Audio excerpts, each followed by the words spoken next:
6, 5, 4, 3, 2, 1.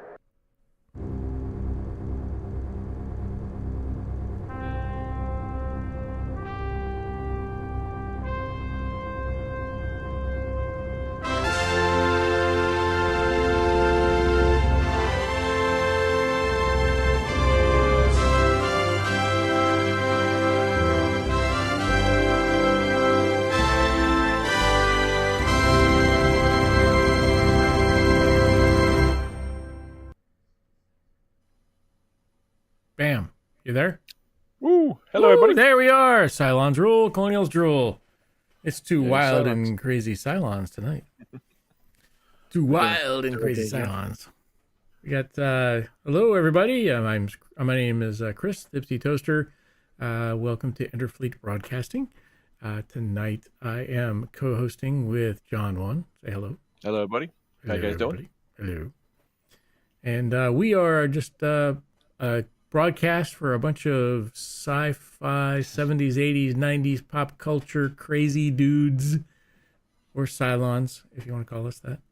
I'll admit that. Even that opening sequence, most people don't realize that's the Cylon home world. If you notice that, you have to go back and rewatch it now because you'll see the digital continents. But anyways, we love to have you here. We really have a good time. We talk about all of the pop culture references in the 70s and 80s and 90s sci-fi. So we're glad you're here. If you're watching live, that's amazing. If you're not watching live, that's fine. Watch us in rerun. We're good with that. That's quite all right. So just watch us. Just watch us. Just watch us. Yeah. Just hopefully hit, and don't forget to hit the like button up there in the corner somewhere, and then the follow button wherever the heck they hide that thing nowadays, because who knows where the hell that's at. So, but it looks like we've got Fran's on. Well, we'll be talking to Fran later on tonight. And we have Sean, and her name is Lola. She was a show. Hello, Lola. Yes, Lola, we're just a couple minutes late. It's 8:01. Yes, we're just a couple minutes late. Robert's there. Hopefully, Robert, you got your cards in the mail. Hopefully those came in. Lola says, hi, John.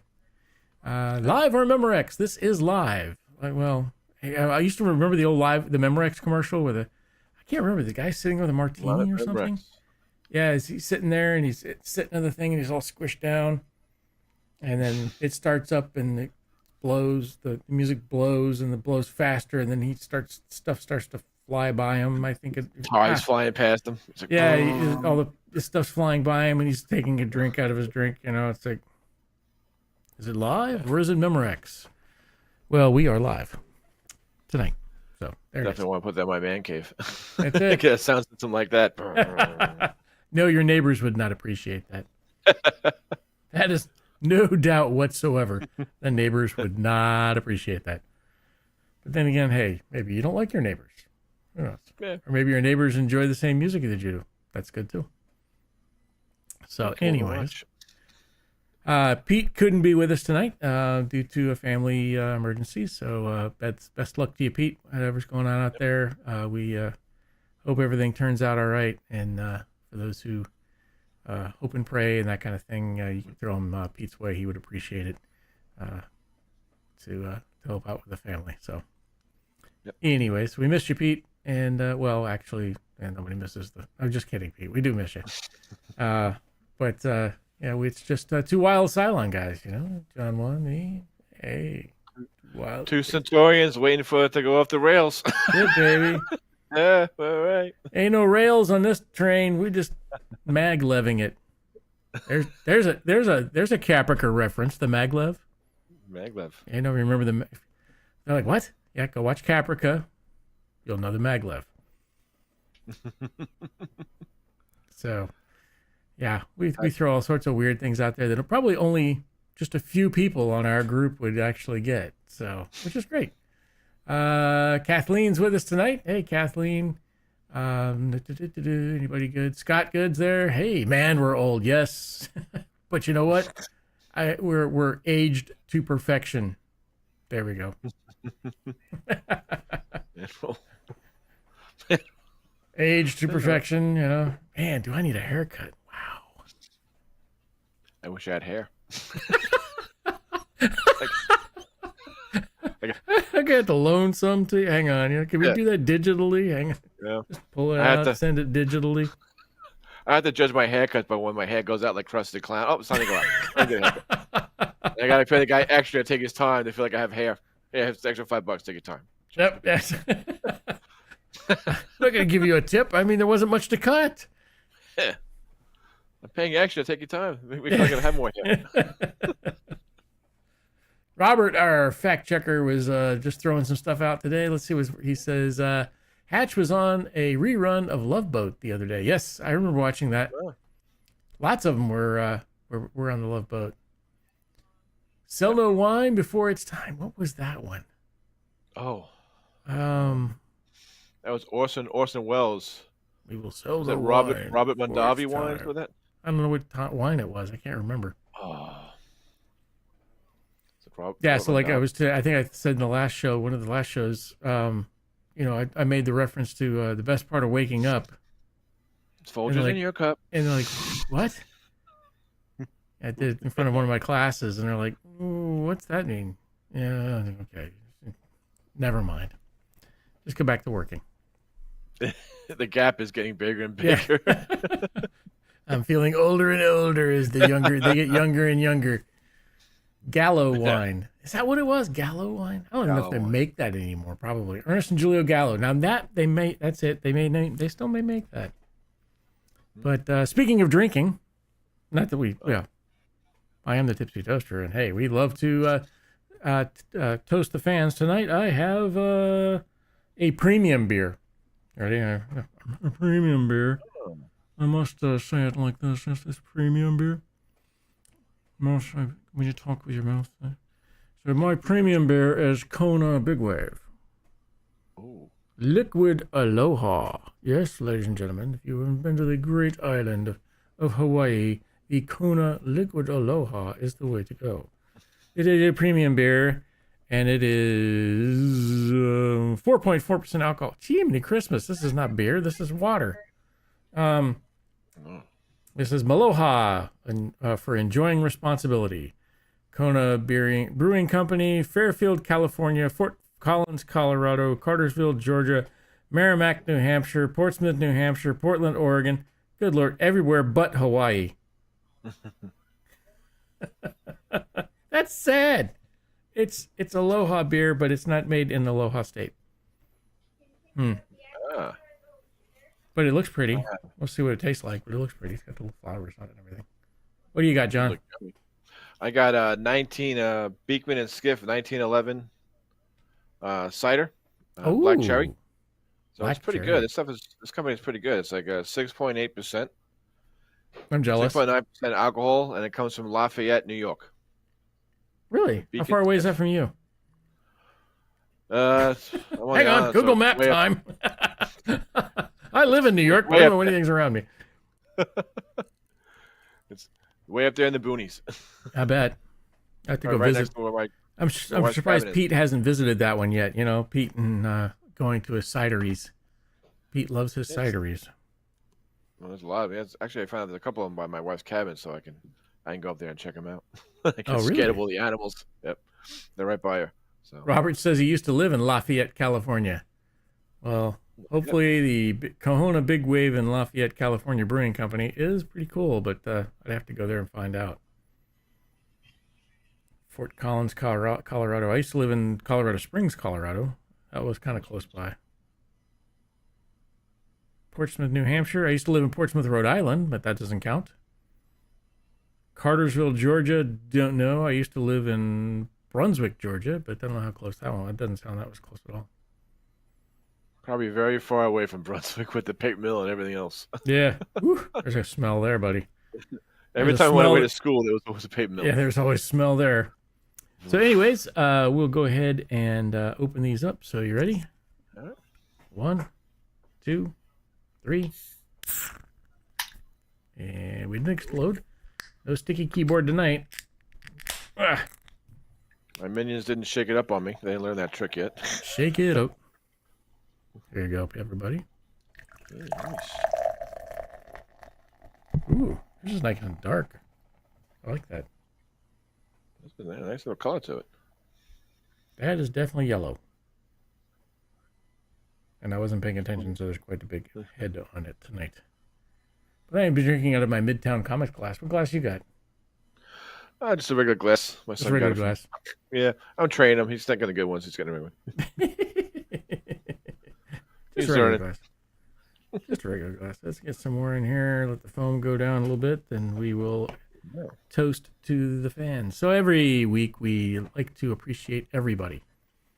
And when we say everybody, we actually do mean everybody. It is important that, you know, we recognize that the fandom isn't just the fans. It's people who create create new fandoms, create new stories, create the artwork, direct, act.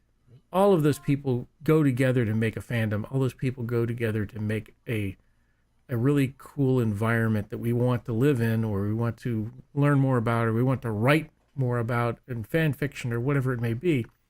So it's important that we reach out and say, you know, thanks to everybody. It doesn't just not just to those people in Hollywood, but to everybody, because the fans do what?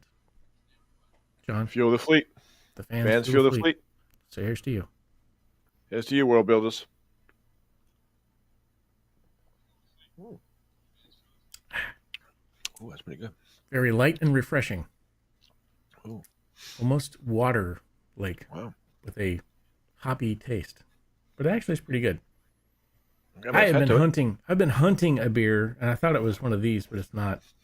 I've been hunting a beer I had when I was in California at some place that serves bacon burgers. It's ground bacon burgers when I was in California last. And they had a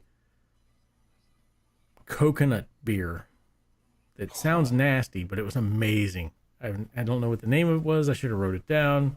Haven't been able to find it since. Coconut beer. Anyhow. Anyhow, we do have Tiny Bean Tara, we have Professor Paddon, and we have Fran on tonight. Fran is in and out. Evidently, she has a little bit of a bad connection. We'll see what happens with that. But really, the important thing right now is to get a hold of that Tiny Bean. If I can find her. Tiny Bean, We're in the ether. Looking through the ether for her. I see her, but I just got to make sure I hit the right. Oh, I'll just put you two up. Oh, you're not New York Pete, but there we go. Hello, Tara. How are you? Oh, hang on. See, this is what happens when you have to redo everything because Pete's not here. Call 4, call 3, call 2, call 3, call 3. Where is call 3? There's call 3. Now you have audio. Hey! Tiny Bean Tara! It's Tiny Bean Tara. Wait, I got to the right place. Hang on, it is... It's Tiny Bean Tara! Oh. It's Tiny Bean Tara! It's the helium edition. That's going to be your new introduction. Amazing. 2023 version. Oh, fantastic. How you guys doing tonight? Good. Busy. Hang on, try this one now. Hey, there we are. It's still New York Pete over there, but that's not New York Pete. I got a whole lot less hair if it's New York Pete. I gotta change that lower third, so I'll get to it. It's No worries. Production on the other end is really interesting when people start changing. Because you're like, it's been this way for weeks. Now I got to go in there and change all the lower thirds in this layout. Oh. So, but anyhow, it's been busy. What have you been up to, Tara?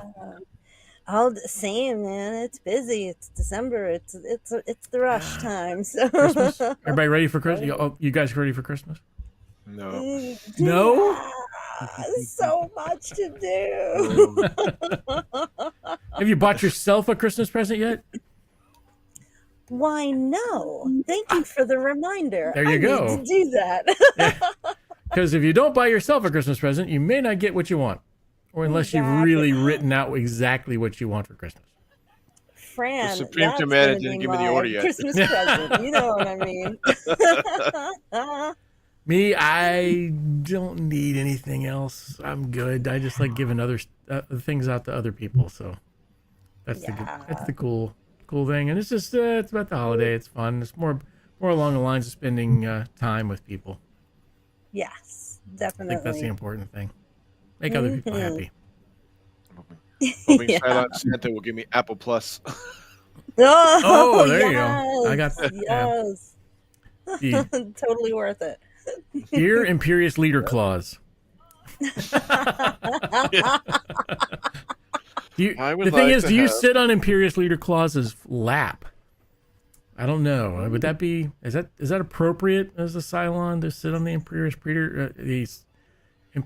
Leader Claus's lap and then tell him what you want for Christmas? If you climb up and you glow down the slide like in a Christmas Story,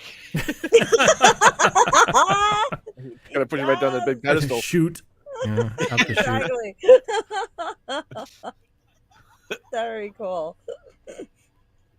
Did you shoot any Vipers down? No. Oh, nothing for you. Goodbye. No. All I A want for very Christmas is special Starbucks Battlestar head. Galactica. Yeah. All over Christmas is Starbucks head. It was Amazing. Galactica. Oh, Lord. So much Christmas I anyhow, want. slideshow. There we go. We're setting up. I know I screwed this up, so this ought to be interesting tonight. Oh was no. This was a rush job, so I got your slides, so we'll figure out. I'll be jumping around, I think, when we start talking about this stuff. But the first one you have there is pretty. It's a pretty harsh feelings on both ends, I think. It's gonna be Yeah, interesting. so We shall see. we shall see. Yeah. I'm intrigued. All right. Well, Tipsy, whenever you are ready for me Fire to jump away. Let's try. And- Let's fire. Let's try to build this plane as we fly it. I'm all in. No worries. Wow. Actually, we're gonna crochet the parachute as we jump out.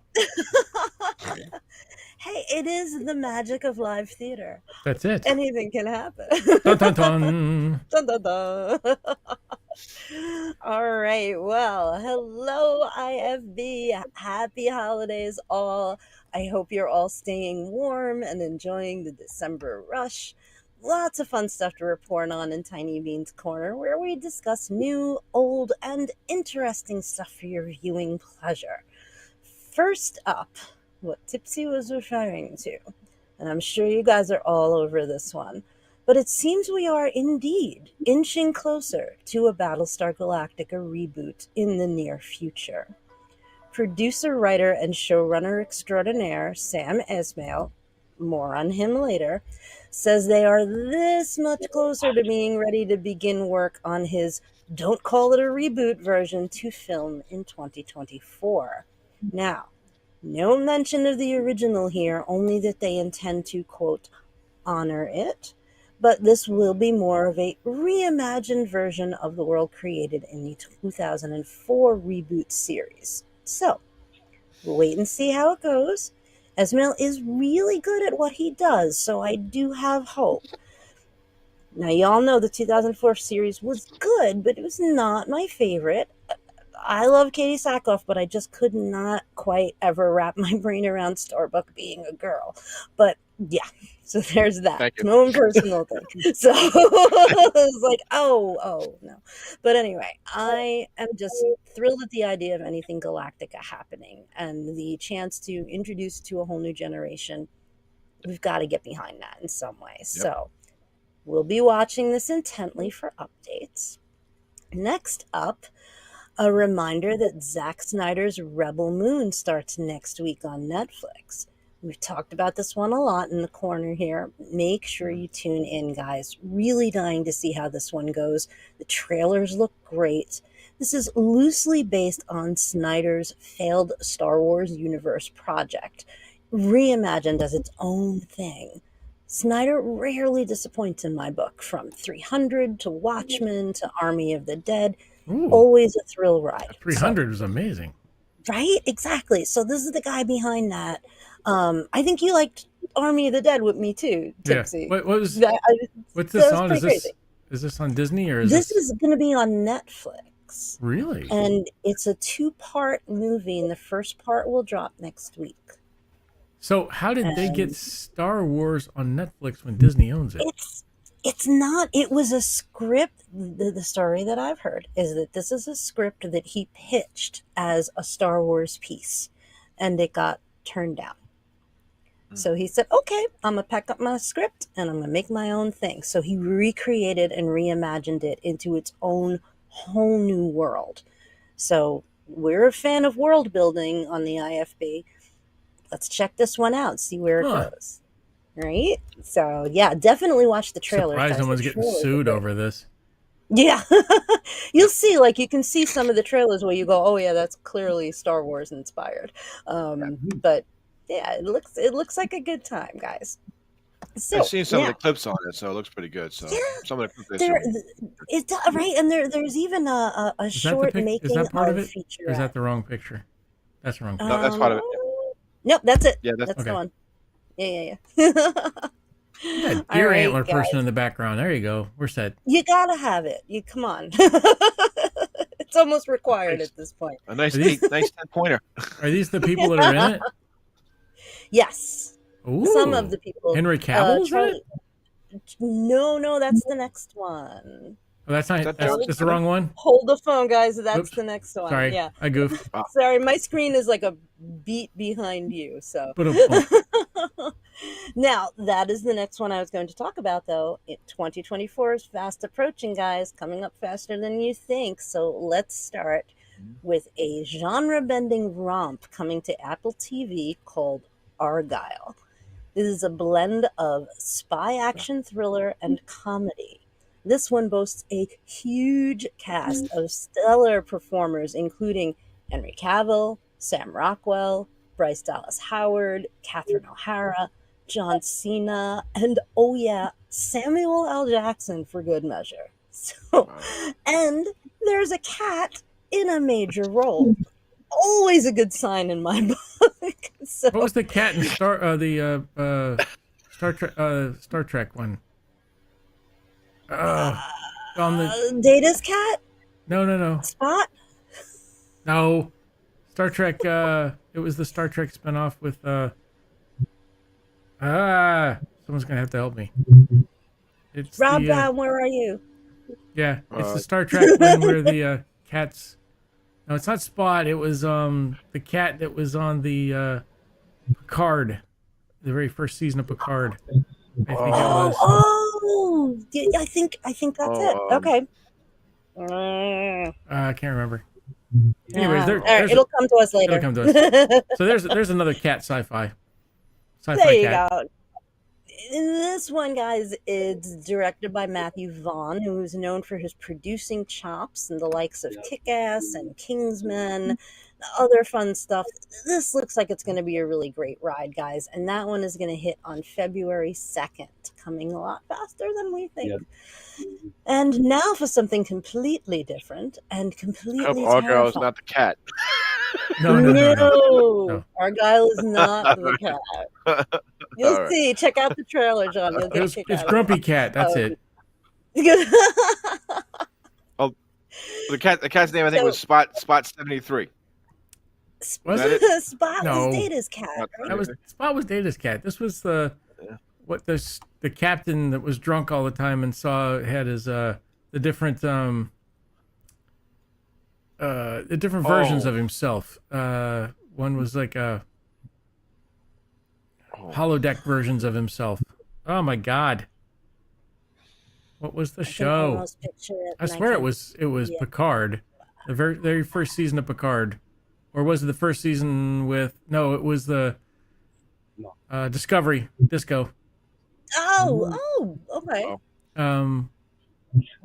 When Barclay was the guy. I can't. Anyways, I'm sorry.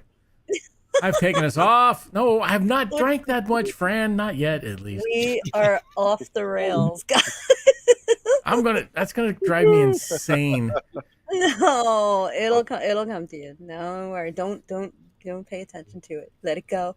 It'll come back. I know it's the show with like the African American female lead. I thought it was Disco. but I did. Oh, it is. is it disco? Hello. Yeah. I don't think so. Okay, we'll figure it out. I'm sorry. Oh, Squirrel. anyway, it's all right. Squirrel. We'll move on, guys. Squirrel. All right, guys. So next up, check out the trailer for the new movie Civil War. It is a new A24 piece. This one imagines a world in the not too distant future where part of the US secedes from the Union, starting an all out civil war. It is written and directed by Alex Garland, who brought us 28 Days Later. Remember that one? I loved that movie. He also did Ex Machina and Annihilation. Now, check out this trailer. It pulls no punches, and the images are staggering. Great cast. Nick Offerman as the president. Kirsten Dunst is in it as the lead, as a reporter. And Jesse Plemons and Kaylee Spaney all have key roles as well. Very excited for this one. If it's half as heart-pounding as the trailer, this one will be a smash hit. And that is projected to hit theaters in April 2024. So keep your eyes on that, and I'll keep reporting back on April 1st. That's Trailer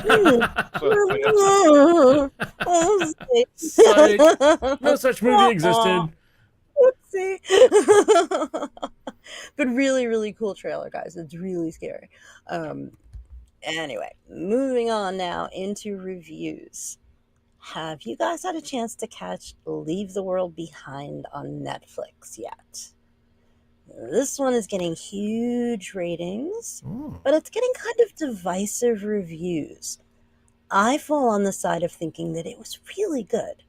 This is Sam Esmail of the up-and-coming Galactica project that we just talked about. He's behind this one, and it leaves you guessing throughout. Rather than spoon-feeding you plot points and spelling everything out, it lets the action unfold gradually. You are discovering what is going on at the same time that the characters are. It's a stellar cast featuring Julia Roberts, better than ever in this, Mahershala Ali, who is one of my current favorite actors. Did you see his spin on True Detective? Because, wow. And Ethan Hawke. And it's a pretty scary take on this scenario. What happens when the power goes out when you're on vacation and you have no idea what is happening in the outside world? And then strange things begin to happen, like really strange, like oil tankers crashing into beaches, propaganda leaflets falling from the sky. And is that a huge pack of deer hanging out on the lawn?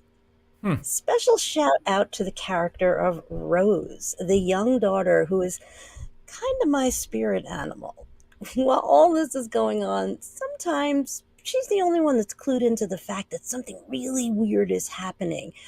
And she's also obsessed with missing out on watching the rest of her current favorite TV show obsession. I totally relate. So this one is most definitely worth the watch, guys. It's on Netflix, so if you haven't already, give it a go. I think you'll be surprisingly pleased. I know I was. And it may give you more reason to hope that our beloved Battlestar Galactica is in good hands. Last up. They filmed that in my town when they were driving through Did the town. they? It's Kings Park, New York. Oh my beach God, is I right- thought, yeah. Yep, and the beach is right. Amazing. It's sunk in metal. Yeah, you know what? That's what I was thinking, because I'm from Smithtown, so yeah, I was like, this looks really familiar. Yeah, some really, really good stuff in there, guys. I think it's worth the view. I frequent the bar that's in there too. No, really? I think I might know the one. We'll talk offline, okay? Amazing. So, guys, last up in Tiny Beans Corner this week, in honor of the holidays, I like to make a plug each year for something that the whole family can get behind watching. Have the kids and the grandkids over looking for something that they and the adults will enjoy? Time to pull out Elf. This beloved modern classic actually turned 20 this year. Holy I crap. can't Wow. believe that. I know it's like this to me is still a new movie, you know? But yeah, 20 years Elf has been part of our holiday traditions, guys. Jon Favreau goes above and beyond in nailing the aesthetic. He credits his inspiration for the elves and the North Pole to the Rankin and Bass films we grew up on, so it always feels just right. Now, I was never much of a big Will Ferrell fan until I saw this. Buddy the Elf is instantly believable and completely lovable. Rumor has it as well that he turned down tons of money to do a sequel because he never wanted to take away from the beauty of the original. This film is charming, it's funny, it's heartwarming, and it features James Caan, Bob Newhart, Ed Asner, Mary Steenburgen, and Zoe Deschanel, all perfectly cast. Favreau specifically wanted Newhart and Asner in it so people of our age would relate to these icons from our childhood. And of course, who can forget Peter Dinklage's laugh out loud cameo? Now, Oh this is yeah. a film that, I mean, come on. I quote this year round with my now grown nephew since he was a little guy, and we never stop laughing at it. So, here's a new great tradition for you guys to pass down if you haven't already, and it is a great way to spend some quality time and lots of laughs with the fam. Yeah. So, with Eric, I that, was just going to ask that. Eric Paddon said Bob Newhart is 94 and still going strong. yes, I thought he had passed yes. by now. No, he is 94 and still going strong. And oh my gosh, do I love him in this movie. Yeah, I remember watching Newhart and Newhart. I think this was Right? the TV show that was I always watched with my mom. Which Yeah. to this day, I say that the newer Newhart finale, still the best finale in sitcom history. Really? If you I don't don't know, remember it. I Yeah. remember MASH. I remember MASH was my oh, favorite. Was one of the, if you're going to say the best, one of the best finales, I think MASH was probably one of the yes. finales. I didn't Well, see that one though. You're talking about yeah. Newhart and Newhart? Newhart, my Is it called Newhart and Larry, Newhart? my cousin Daryl. Yeah, No, the if you don't remember, guys, I'll and have to go I'm watch. sure I'll have some to of see if you I knew, can find some out, of you watch it don't. again. The He wakes up finale, with his original wife from the he other wakes series, up right? with Suzanne Pleshette, and he's like, "I had the weirdest dream. I was Oh running no! this inn with a blonde wife." And yeah, oh, Oh yeah, absolutely I got to amazing. rewatch that one. I think I Yeah. vaguely remember it now. Yeah, absolute classic. And of course Ed Asner as Santa Claus is just, Santa. I would have never thought that. And then you see him and you're like, oh yeah, of course he's perfect. Yep. So yeah, I check think that was out on. Elf, Yeah, guys. that was on. It's So we're talking Newhart. I think that was on the same time. Wings Wings was Wings. on Oh, back Wings. right Wings. after that or something. Yep, Oh, I don't remember. It wasn't Thomas Ted Hayden Dan. Church. Who was it? No, Wings was Thomas Hayden Church and Tyne Daly's brother Tim Daly. Okay. Yeah, That's it. that was another great one of those shows that you Oh, don't remember that was a much, and great show. then you know, like I don't remember that one, and then it's like I remember watching it now, but it's just been I can't remember much of the premise behind it. It Right? was more along the lines of Cheers at the airport. yep. Yeah. That's a great way to put it. Yeah, absolutely. Cheers at the airport. Yeah, I haven't seen that one in years. I wonder if it's on like streaming reruns anywhere. I gotta dig into that. That was a fun show. Oh yeah, it was. I have figured it out. Probably on Timo. I think I figured it out. Timo. Oh, what the hell's Timo, what it is? Oh. What's that show? Tivo or whatever it is. I forgot the name of it. Oh yeah. Oh, Display 2. I'm actually trying to find Picket Fences. I want to watch that again. Oh yeah, that was Remember another Picket good Fences? one. Mm-hmm. That Oh, was a definitely. show. Yeah. Yeah. Oh boy. Well, watching Gilded Age? Oh, I love the Gilded Age. Oh, I know it's not really our genre on here, guys, but Gilded Age is really good. What is that? What's that? What's Gilded Age? oh. It is from the creator of Downton Abbey, Oh, but it takes place in New York. in, I think it's the like 1870s ish. Well, the Brooklyn Bridge Yeah. just got built. The one premiere. 1880s. That was whatever. Yeah, 1880s. yeah, probably, yeah. Terrific cast. Christine Baranski is amazing, as always. Great.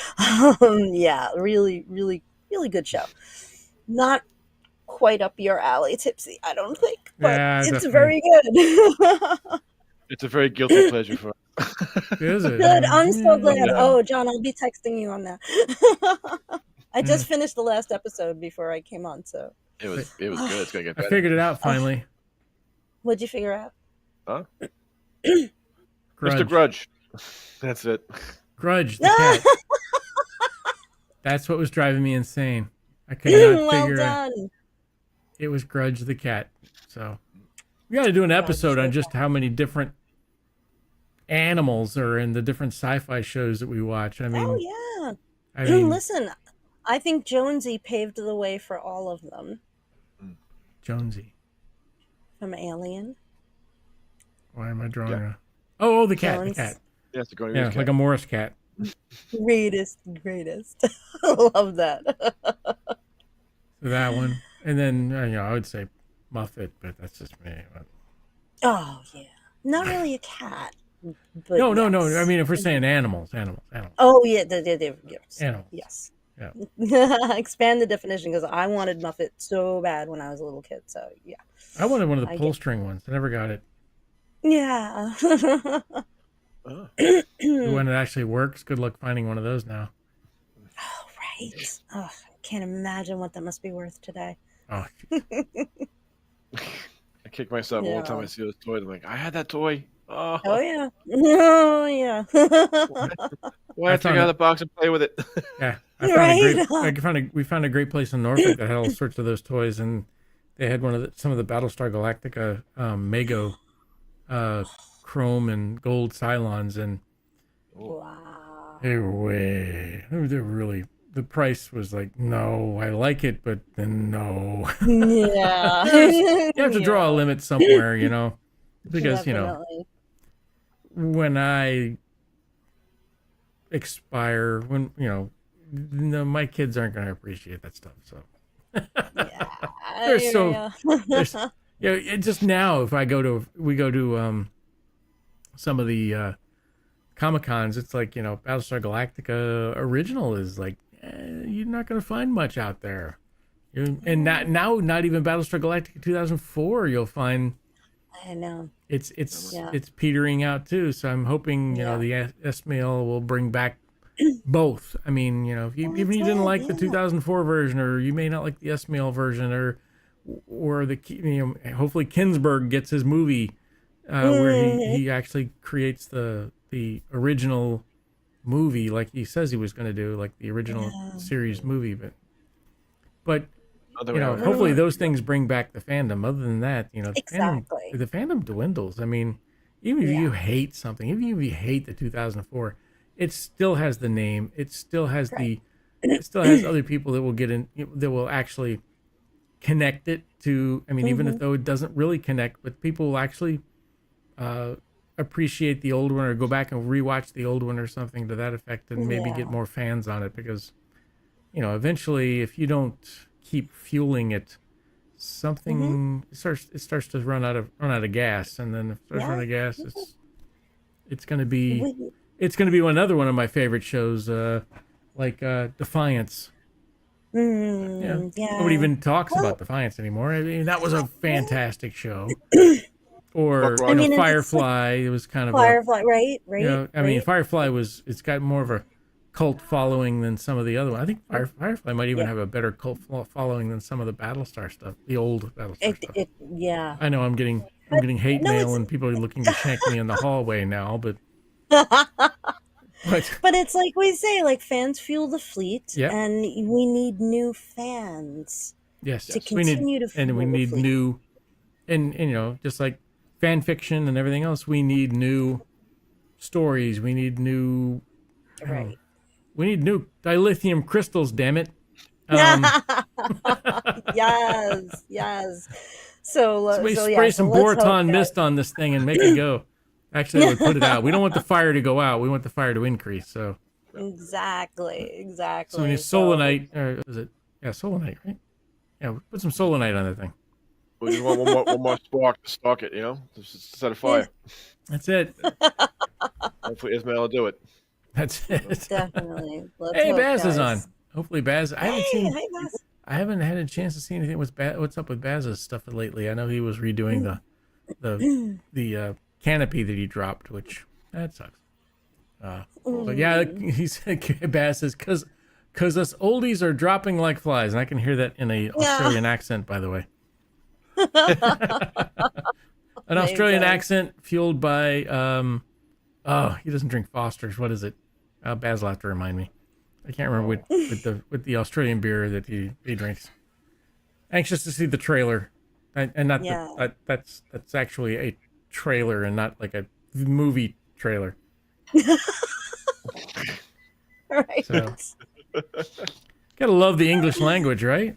Trailer.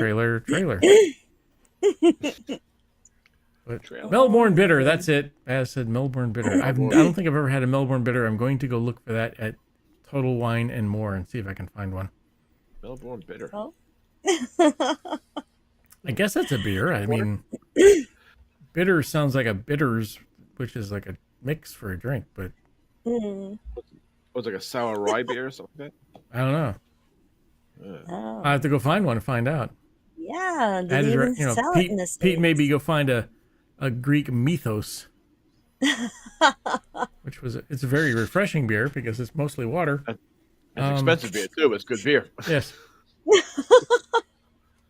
Excellent. I would say it's along the lines of the Kona Big Wave, 4.4% alcohol. You would drink a 6-pack before getting a buzz. Wow. Well, at least the Tipsy Toaster will. I mean, Tiny The old days dad. was Meisterbrow. Yes. Oh my gosh. I remember my stepfather drinking Lowenbrow. Lowenbrow. Oh, And Lowenbrow. Schlitz. Schlitz. Let's not forget the Schlitz. Hams. Yep. Hams and Olympia. The Olympia beer. Oh, wow. And then Rainier beer. Yeah, I remember the commercial with the motorcycle on it. Out here Hams was, had Ryan- the bear. And then the Olympia beer commercial was I always loved that one because that was the old guy sitting on the porch talking about the beer, and it's like, yeah, it's made with that artesian spring water. That's really good artesian spring water. It's amazing. I don't know any artisans. I'd shake their hand if they got any. That commercial was awesome. Oh, amazing. That commercial was awesome. Yes. They were art forms at a different time. Oh yeah, Yeah, yeah. I mean, I totally. remember Lowenbrow because it had the was it tinfoil cover on the top. Yep. And I can't remember, there was another one at the time that was like a blue, Michelob. Labatt blue maybe. No. Blue, and Michelob had it too. Had Regular a Michelob. chrome, had the foil on the top. You're like, oh, look how fancy it is. Some high class beer here. Yeah. Awesome. And those like the first beers you had were like the really bad beers, like the Schlitz and everything. You follow the drink, and you're like, Oh, yeah. oh, you know. And then I think I mentioned it one of the last times I was on here, but this is horrible. This really is horrible. I live in Northern Virginia, and I went, we're talking beer, so I know we're squirreling a little bit here, so it does have a connection. Somehow it has a connection. Beer connection, Tipsy, whatever.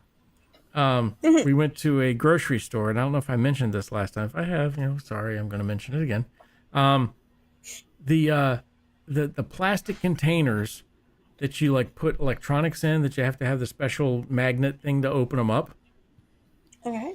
Right? oh yeah, I guess the theft at the grocery stores up here for the single malt liquor, Colt 45s, and other beers must be high, because they have actually put the single beers in plastic containers with the little thing that you have to use the magnet to open them. And the beer is only like $3 to $5. I'm like, Oh, really? wow. Really? Is it that bad?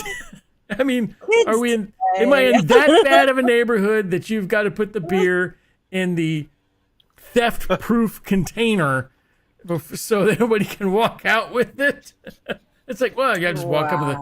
I mean, they're big. They're the Colt 45s, the big ones.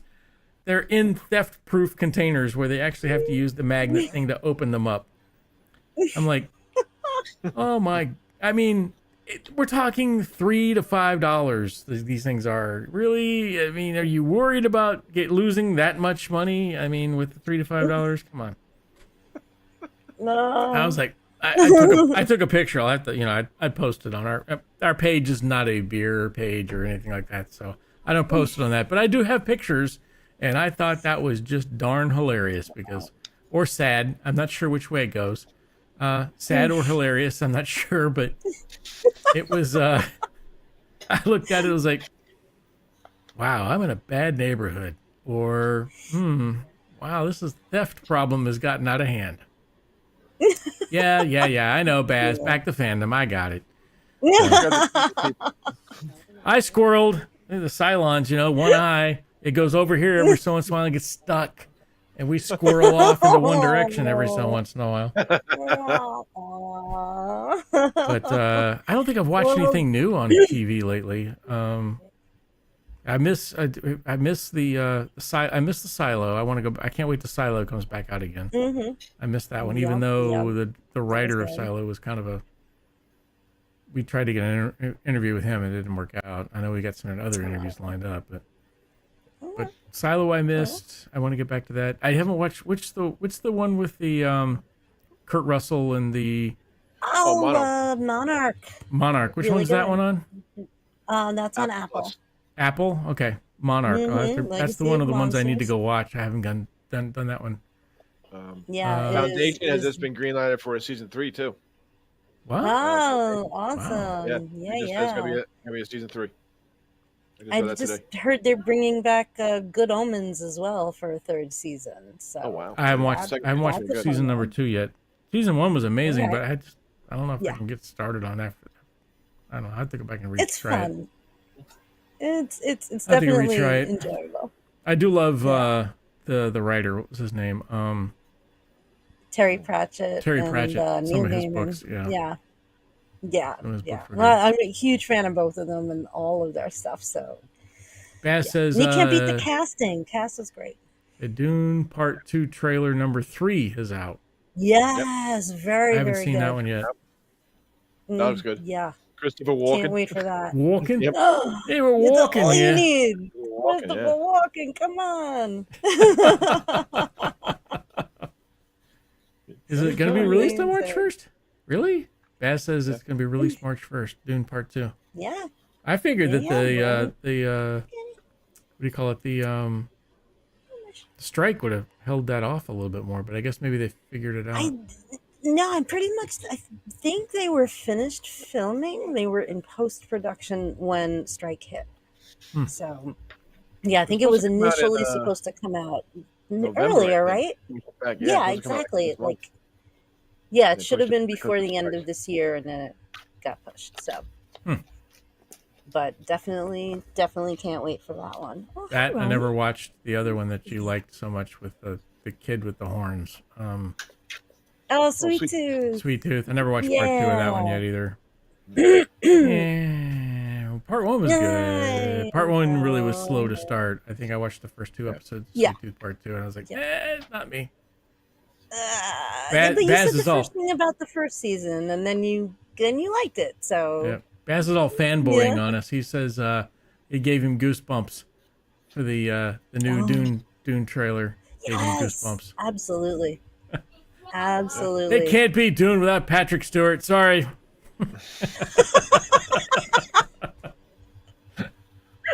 Not the real Dune without Patrick Stewart. Let's bring Sting back while we're at it. Sting, exactly. If Sting can be in Dune and in Star Trek, why not? There you go. Miguel Ferrar was Yeah. he one of the Emperor's aide? Miguel Ferrar was in it Yes, too, right? that's He was good at right. Wow. Yeah, so many good people in that one. the movie. Oh goodness. Yeah. All right. I know we So have a couple people in the wings. But this remake You're yeah, is welcome so to stay on, Tara, if you want. If not, we will. I will graciously bow out and let our other people join in, and I will be Oops. watching from. Thanks, Oh. thanks, guys. thanks, Sarah. Outstanding. Thank you once again. Tiny Bean Tara. Oh, wait a minute. I got to get that right. Tiny Bean Tara. All right. So, anyways. Amazing. All right, guys. Well, happy holidays, everybody, and stay safe and stay happy, and fan Yeah. feel the It's, fleet. yep, that time Happy of year holidays, is Sarah. coming. So, take care. Thanks, guys. Love you all. Bye. Okay, Good night, Tara. Looking forward to that, dude. That's going to be pretty good. I have not seen that trailer. I think we could actually get away with playing the trailers, but sometimes we get blocked when we do that because they're like, "Oh, you can't do that," because it's. Oh, you still there? Yeah, I'm here. Okay, there we go. Making sure I turned off the right audio. It happens. Okay. I mute the right audio. I don't have to mute the wrong audio. So, but yeah, it's it's. I don't know. We'll see. So we have, I see we have Professor Paddon on, but we do not see Fran. Hey, Fran, where you at? Fran. Keep trying, Fran. Are you there? I lost you somewhere in the ether. Let me see. Oh, hold on. Anyway. Ask her that link is okay. Should be. We'll bring on Mr. Paddon, or Professor Paddon. Oh. Sorry. And hang on, I gotta get the audio set up again. Fran's asking what she's supposed to sign on. Just hit the link, right, and sign on. The with link the number. should be, yeah. Yeah. Check. Okay. There you go. All right. Welcome back, sir. Oh, great to be here again. It's always enjoy it. It's this has been such a great outlet for Galactica fandom and for us in general. And Yeah. again, love being introduced, and again seeing all of you at Dragon Con, and again Pete and John at the Chiller in New Jersey, not too far from where I live, so that worked out real well. Yeah. So you just went. What'd you think of that con? Well, the chilling, well, of course, it was totally different. I mean, that was kind of like the first regular, scale con. It's and of course that's totally different from regular Dragon scale con. Well, regular. I mean, you're talking about somebody who was a novice with Dragon Con. That was my very first convention, period. And when you kind of start, Dragon Con is your first. I mean, it's sort of, and everything that follows, it's kind of like. That's different on that scale. But I mean, it was really a lot of fun. I was glad there was something right in my backyard as it was, so it made it possible. I know Pete and John and I we took advantage of that great restaurant inside the hotel. Yeah, there. a good time. It was nice. Really good time. So only sorry that Larry Manetti I know was scheduled for. No, I would have been there. Actually, I would have done everything just to be there for Larry Manetti because I know. We had so Larry Manetti's on Cameo. I think it's the thing where you can get you get somebody to wish you a Merry Christmas or a Happy Birthday or whatever else. But Larry Manetti was like he was. Oh, this sounds horrible. He was a cheap buy on there, and we were looking to we had him say hello to the Colonial Warriors before we went. We were going to. Awesome Con before the pandemic, and so he came. He did like a personal message on there, and yeah, he sounded. He definitely had a stroke. You could tell from the way his talk. Well, we certainly wish him the best, just like we Yeah. keep wishing Jack Stoffer the best too. Yeah. Jack is. I haven't heard much about Jack. I have to reach out to our Jack expert. Oh my gosh, what's her name? Cassie. Spank. Well, Lorette Spank. Lorette. Yeah, so Lorette, we had Lorette on for a little bit one time and talk about Jack. So I have to pull out. Yeah. I'll have to reach out to Lorette again, see if she wants to come on, or Jack. Yeah. See if Jack wants to come on. See how he's talking about. See how he's doing. It's been the time for at least with the 45th anniversary. There have been a lot more cast members making themselves available too. And, I mean. Even Marin finally surfaced. Yeah, Marin surfaced, but she's mainly looking. She's at the. That would be. All I want for Christmas is an interview with Marin Jensen. I mean, that would be fantastic if we could get Marin Jensen on board. Hopefully, the fact that she finally did one, I think, will lead to more. Maybe, yeah. She's pushing the we call it the health bars that she's. Her company does now. Yeah.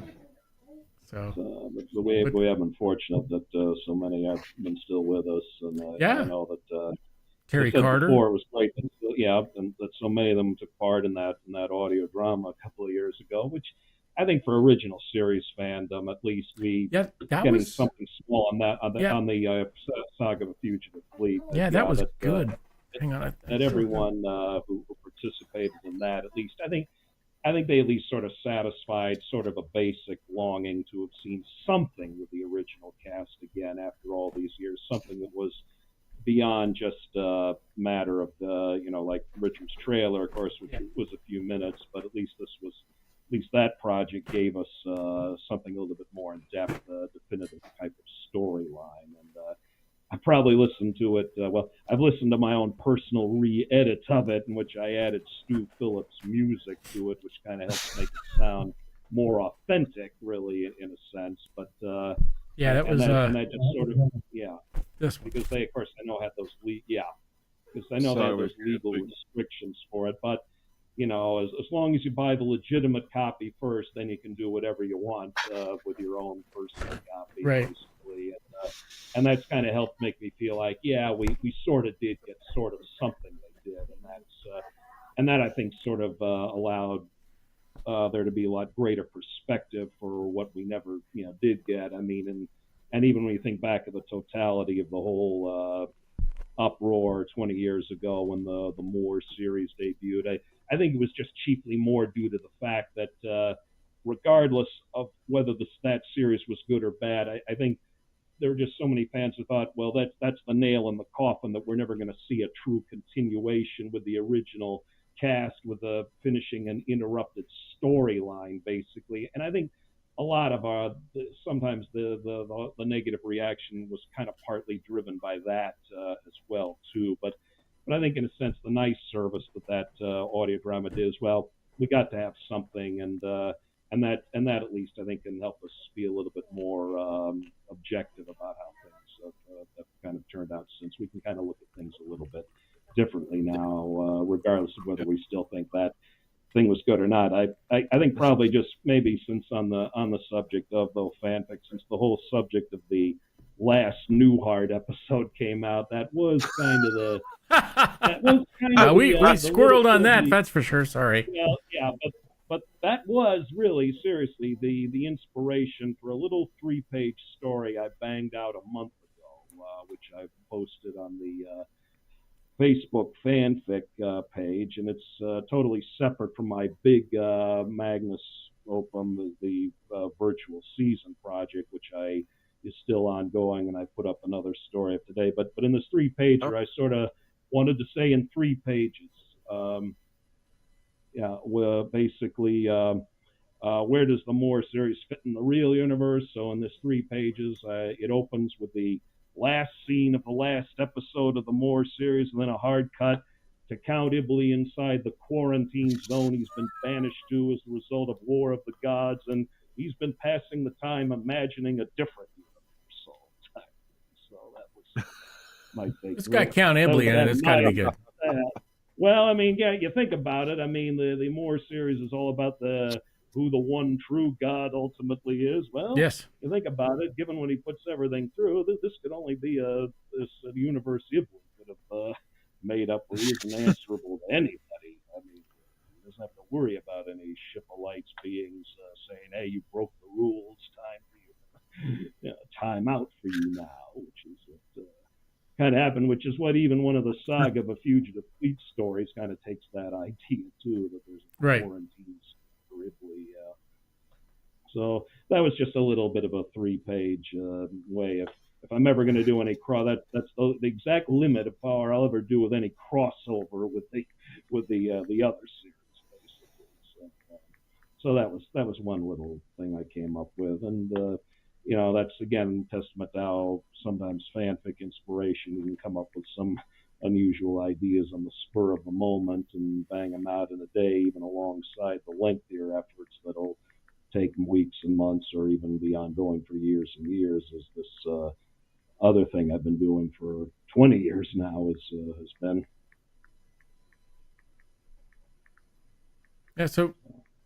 Yeah, so that's your most recent, was that one, or you got something else Yeah, going the on?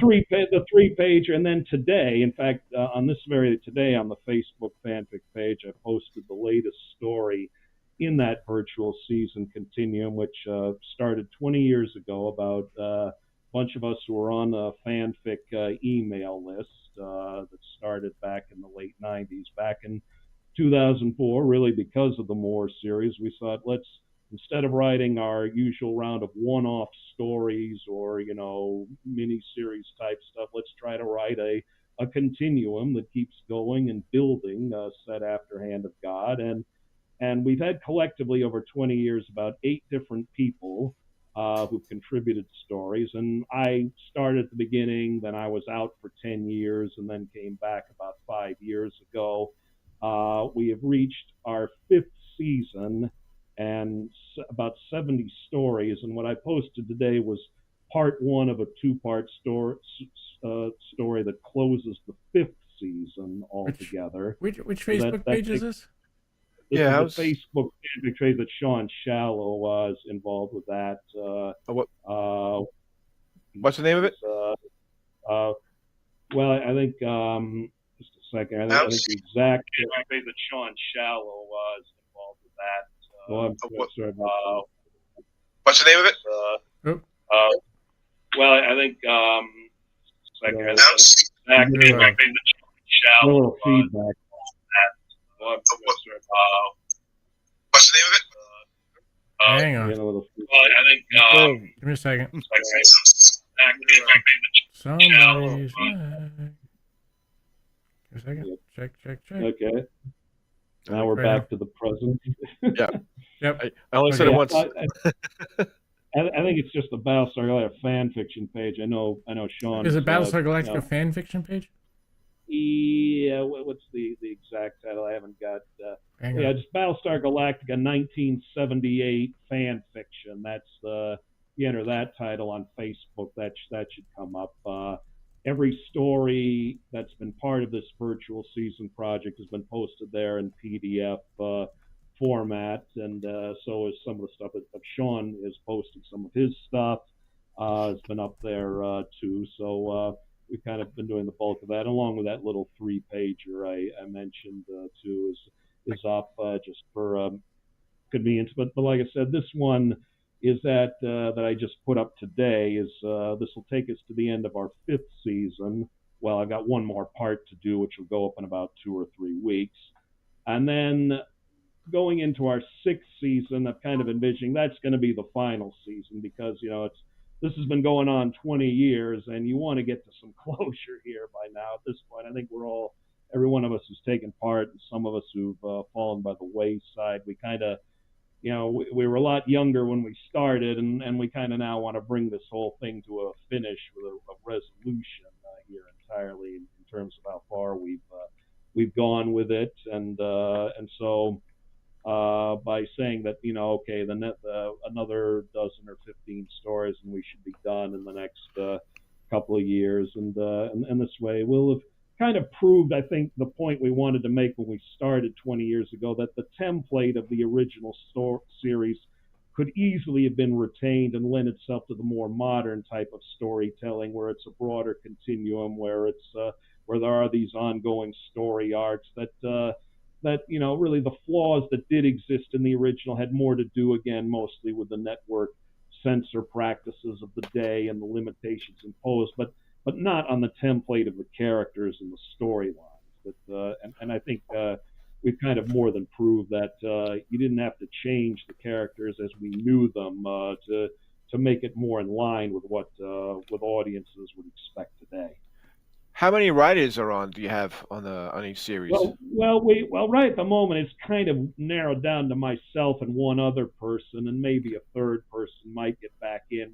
We've had 8 authors collectively over the 20 years, but some of them are no longer actively involved, or some might still retired. I mean, some of them might have only just contributed 1 or 2 stories along the way. So when you do a story.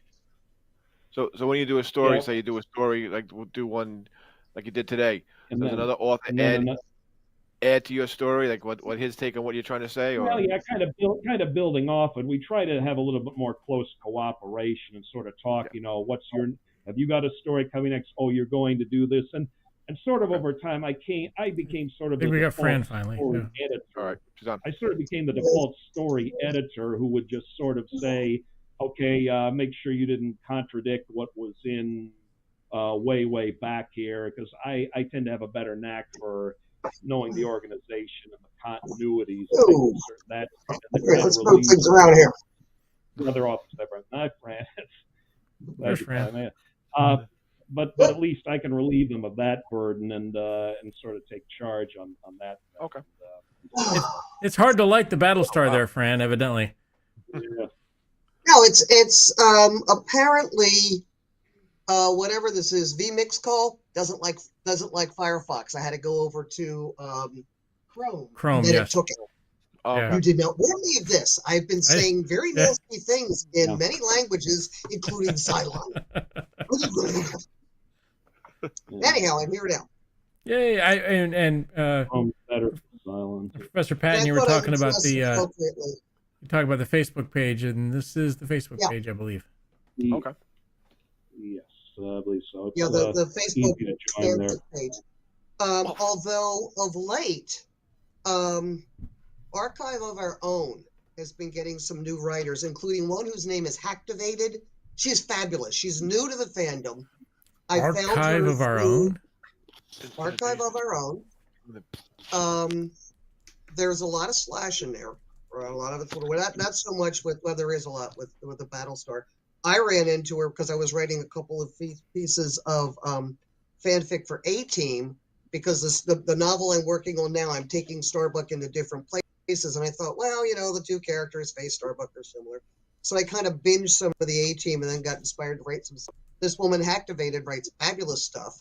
She was not familiar with the BSG fandom. So I said, oh, read my stuff, whatever. She's now writing, and it's wonderful because it's all fresh to her. She doesn't have 45 years of baggage and memories and talking it over. So she's really good. So she's good. And there's a lot of stuff on Archive of Her Own that's not my dog. She's outside chasing foxes. So she's really good. And it's kind of fun. As Eric said, it's fun to see new people come in and get new stuff and to be inspired to write new stuff. Something else I want to say real quick. Long story, can't explain how, I ended up with 6 of the Hallmark ornaments. I'm keeping one. Holy crap. One. Alexander Attard in Australia is taking 2. I have 2 left. If you want them, let me know. I would really be happy if I could send them to somebody or sell them to somebody who can't get them locally, like in Australia. So if I have 2 of them, if you'd like them, let me know. PM me, and away we go. So, what else are we going to talk about? The golden age of fanzines, and how I would love to find somebody who has them and kind of root through and find some of the old. I have quite the collection. I know. I want to find, there was one of the Galacticas, one of Sharon Monroe's, and she's gone to ground. It's called Crystal Visions. and it's the story of the attack on Umbra told through the child's eyes. And I use it in the novel Tally of the Souls, and I referenced that I'm taking it from. I would love to find that story. Is that a story inside of one of the? It is inside of one of the Galacticas. Do you remember which one? I don't. I think it might have been 19, but then again, I might have it because there's a bunch. And at one point, I had them all, and I ended up like getting rid of them because I thought I was getting out of fandom. What an ass I was! I remember that. Everything. Yeah. So you and I think Lola was kind of the same deal. Lola was starting to get rid of things. Yeah. Oh, I got rid of all the cards. I sold the models, made some money off them. Actually, 2 of the models I didn't sell, and I took down to Dragon Con and gave them for the auction. They did not use them this year because they were full. Yeah, so they're go next year. Auction them off next year, which is kind of cool. And I'm excited about that, to be able to do something really cool. Anyhow. So Dragon Con was pretty cool. Which one do you think it's in? I can go. Which one do you think it is? I'll go look on my shelf and see if I have it. It might, for some reason, I want to say 19. 19 of which? It was it was in one of the Sharon Monroe's Galacticas. So Clean Slate Press. Clean Slate Press. I credited it in the front of Tally of the Souls, and I'm sitting here looking around. I don't think I have my copy in front of me, but I put it in the front to credit her so that I wasn't being rude, like stealing her stuff. So I will actually look it up and send it to you, Chris. All right, we can look it up. Yeah. Chris, what's up? Yeah, well, and Chris, if you need, and I found good digging through my things. My trilogy, Galactica Night Hero, was probably one of the last things Clean Slate did, and I did find I have an extra copy of the first and third parts of that in the Clean Slate publication format. So yeah, definitely interested. You can always read. Since the same stories are online as well, it doesn't matter that the second part is missing in terms of one of these. At least as far as an extra copy is concerned, but I can. But certainly, if you'd like to have my extra copies of at least parts 1 and 3 of that trilogy, at least in terms you'll get to see how Clean Slate. They did a few drawings in them as well too. Yeah. Those came out in 1998, which has to just really be at the very tail end of when they were still running. Yeah. I think they were gone. Well, they didn't make the turn of them this century. Yeah, they published Tally of the Souls and The Homecoming and Loyalty Check. Tally and Homecoming, they were selling them at the 20th. I don't know if I'd finished Loyalty Check at that point or not. So, it was 1998. It's like, God, I feel old. Jeez, I feel old. Yeah.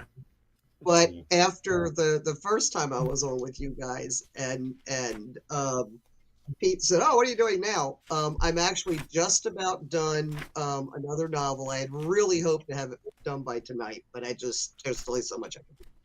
And I'll let you know for sure. But it's called The Game. Somebody else started it. Vaughn started it and wrote herself into a box, and I said I want to take it, finish it. So it's more of a little bit of a mystery, and there's not a lot of Cylons. Sorry, guys. But, I'm not one. Yeah, you're not going to. But it's kind of fun because I'm talking more about how the fleet operates and some different people running around, and it's kind of an interesting writing experiment for me. And then I enjoyed the one where you talk about Baltar and how where he ended up. So yeah, that was Tally of the Souls. Yep, Tally of the Souls. And you actually read that, and I know you don't like to read. Yeah, that's high praise. That I haven't started this one yet, but I did find this one. I think I showed it off a while back. But Sheila Paulson, this was one of the latest. When I say latest, meaning I can't find anything else printed past 2016, and that's this one. What is it? Oh, the Lords of Kobol. Yep. And it is a Battlestar Galactica Stargate crossover. Oh, what is her last name? Sheila what? Paulson. So that was one of the last actual novel. I mean, that's a thick one. Novel fan fictions that were actually printed that I think that they ever put out. So this was a hunt that I had been on for about 2 years till I finally found it. And At some point you gotta loan it, dude. I haven't read it yet, so I gotta make time to read that one.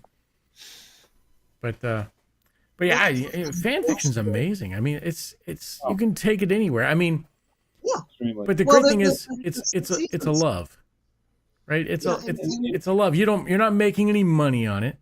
You're not looking for people to come out and say, you know, oh, we want to hire you or whatever else. It's you do it because you want to either practice or you want to have some kind of connection with the fandom, or you want to continue a story that was in the fandom. And I think when you write fan fiction, you are, you know, Sean Scallo, you know, Professor Paddon, all of the people who write fan fiction really show that they love that fandom. They invest time into that fandom. They invest their thoughts. They invest, you know, it's not just something that time is really worth a lot for a lot of people. I mean, you know, people are busy nowadays, but to sit down and actually write up a fan fiction that you know you're not going to make any money off of, you know that very, you know, it's not going to be a widespread broadcast. You know, it's not going to be on a national bestseller list. But you know, a select people are going to watch or read it. A select people are going to see it, and you write it anyways. That's love. That's dedication. You know, that shows real. I guess, you know, infatuation with the fandom. I guess that's the best word. And that's fine. It's very healthy. It's wonderful. You know, with the virtual seasons, I don't like every place it went, but characters are a lot of fun. So I'm gonna, you know, you cheerfully steal some of those characters and you put them in your own stuff. Right. And it's the cross-pollination of fun ideas with people that share your ideas, and it's a closeness that you don't find frequently, particularly because in most places, oh, I'm really a science fiction fan and I really like this, and they kind of start moving away and doing this. So it's a way to connect with people that share your innocent obsession in a very positive way. I like obsession. That's a good word. Yeah. Yeah, it is. I mean, here I am, you know? Yep. And contacted Stefan because I thought I had ordered the formal neck. I was going to wear the cape today because I have a cape. And then I realized that I didn't have the formal neck plate. So I just said, I thought I'd ordered that. Could I please get that? So that the next time I do something, I can, have a good time. It was a little disappointing this year at Halloween that I wore the whole uniform and none of the kids recognized me. Oh, I know. That made me feel very old. Yep, I get it. You know, but you do pour your heart and soul into a fandom. Yep, there you go. Oh, look at that. There you go. Actually, Eric Engler made this for me. Eric's amazing. I haven't seen Eric come on our broadcast in a while. Here. You know, I've never met the man, had never had any conversation except this. He comes to me at Dragon Con and says, here, I want you to have this. I made it for you. Yep. That's like a rare and wonderful friendship that all these total strangers get together, and we've known each other our whole lives. And I know you're there for us when we need us. Yep. When we filmed the movie, I was going through radiation treatment for cancer. And I thought, and I said, screw it. I've waited 45 years. I did my radiation treatment Friday morning, drove up to New York, did the stuff, drove back so I could do radiation on Monday. And enough of the people kind of knew what was going on. And there was such support at a time when you're really feeling like the world has kicked you in many, many places, that I couldn't not be there, and that the love, the concern, the friendship, magic. it was very, very important and made a huge difference. And that when I've seen people since then, the first thing is, how you doing? And that's that's a rare and wonderful thing, and I think that's one of the strengths of fandom. And I don't think you see that in. I've worked radio in the country music field, and it's very similar. That not so much now because they've gotten to be pop, but back in the '90s, it was very much the same feel, and that's a rare and wonderful thing. And you don't see it in many other genres, cultures, creative areas. What that's what. I believe, I can't, speaking of the movie, we're moving farther along the lines. I don't see Chuck on tonight, but we now have an editor, and that's moving.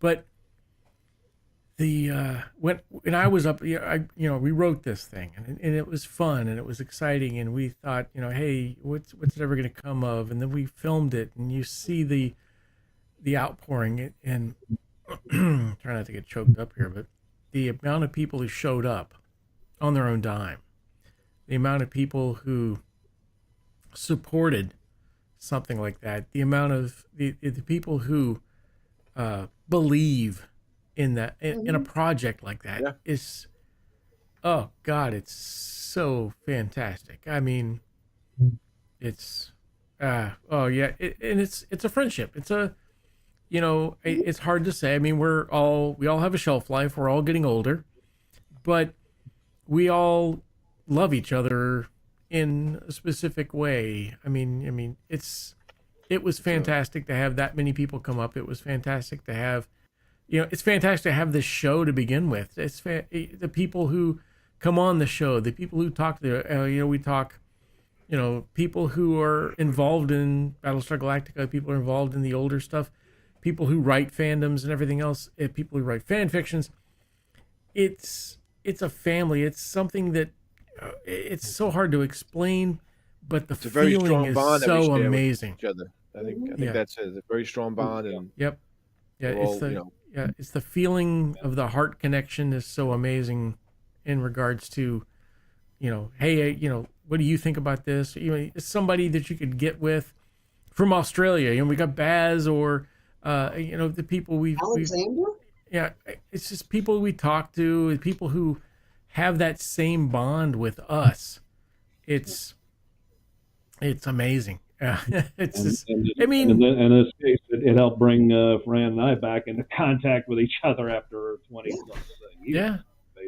Yeah, it's fantastic. I mean, I really do appreciate the dedication that our fandom has for Battlestar Galactica. I appreciate the dedication that our age group has for science fiction.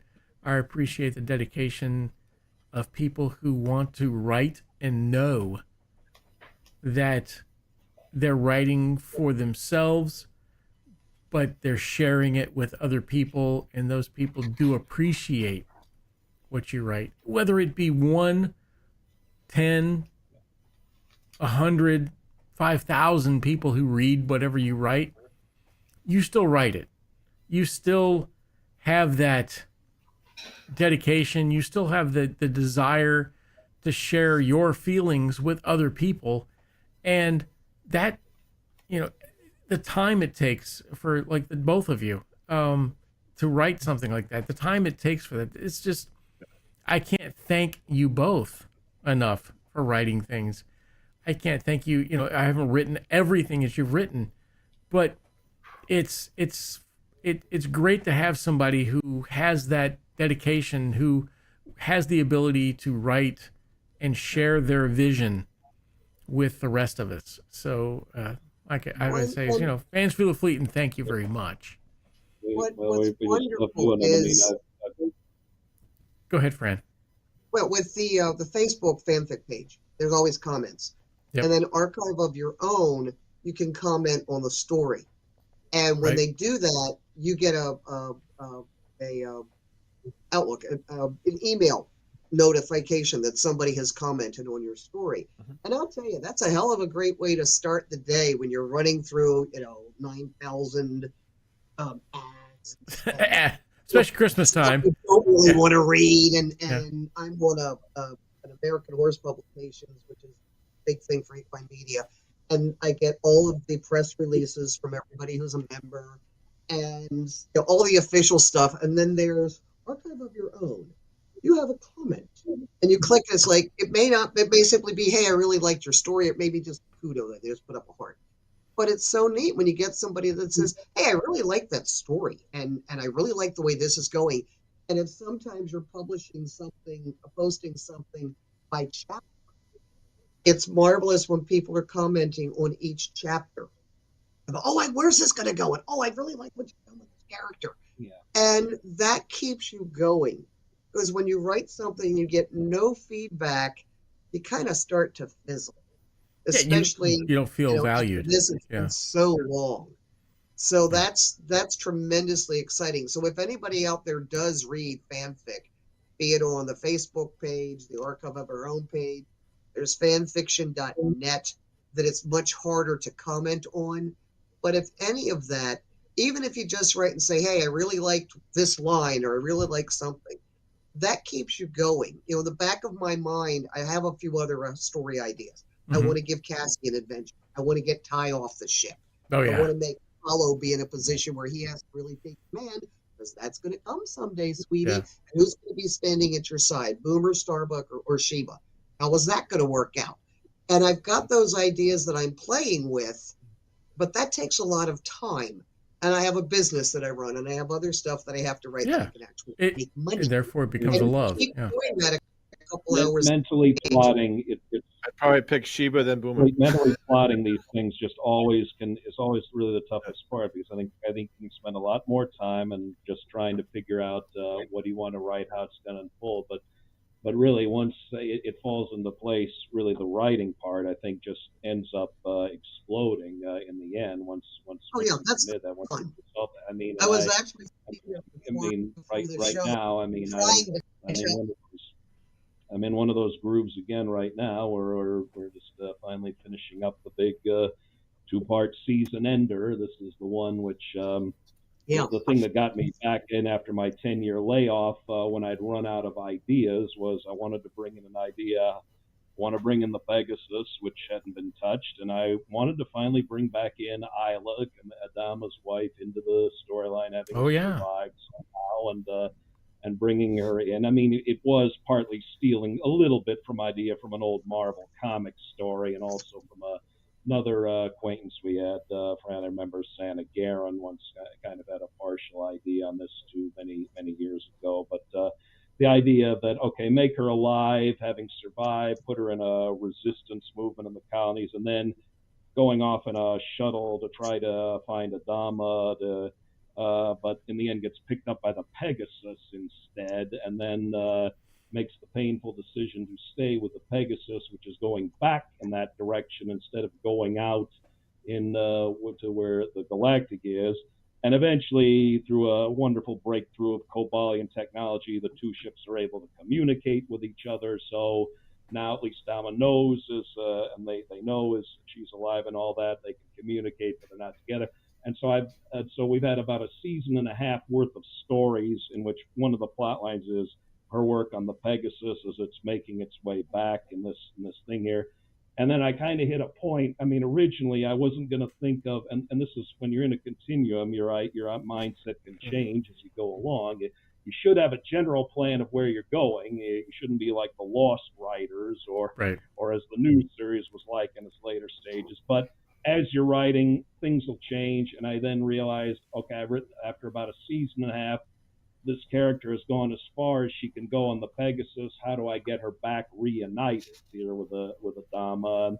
But I didn't want to resort to a ship of lights cop out, type thing. You can't use them as a crutch for making things right all the time. I mean, got to use that.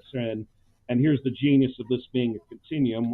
The other author who's still active, Andrew, he just wrote his little story involving an encounter with a certain kind of alien here, which had certain capabilities to snatch ships from all across the different galaxy. And then bang, I suddenly realized he's given me the solution and how to come up with an idea for a means to get her back. I mean, I'm not good at creating new alien species. That is one of my weakest things. But when I've had other authors who can sort of pick up the slack and create a new alien race, then okay, that's been created. Now I know what to do with it in another story here. And bang, this is the jumping off point. So he gives me, okay, now I've got the means, and now I can write this two-parter where, okay, they know the means, but not as easy as Sud, because the problem is, says, you got to wait until I've finished all this business here, and until I'm ready, I don't want to come over here and have a guilt complex about what I didn't do with my work that's been important.